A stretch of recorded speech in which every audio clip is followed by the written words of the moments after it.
नमस्कार मित्रांनो, शेतकरी ब्लॉगमध्ये आपलं स्वागत मित्रांनो. हे जे आपलं गहू आहे, हे गहू आपण आज पूर्ण कंप्लीट केले मित्रांनो. बघू त्या एवढं मोठं आपलं हे वावरमध्ये आपण गहू कापून पूर्ण केला. काही काल बाकीचा कापला, आज कापला. आणि इकडे आपले कांदे आहेत, इकडे पण कांदे आहेत. इकडे आपला हरभरा होता, हरभरामध्ये पूर्णपणे गवत आलं होता. ते गवतामध्ये आपण हरभरा काढून घेतला आहे मित्रांनो. हे आपले कांदे आहेत तेवढं. कांद्याच्या शेतात आपल्या बाजूला गहू पीक आहे, तर पूर्ण असं सुकून गेलेला गहू आहे मित्रांनो.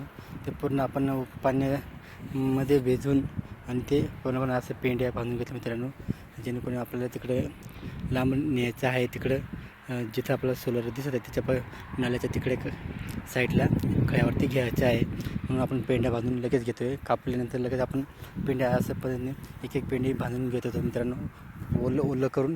त्याचप्रमाणे आपण पूर्णपणे आपले जे काम आहे, गहू कापण्याचं काम जो आहे, पूर्ण काम केलं. आज पूर्ण फायनल काम केलं मित्रांनो.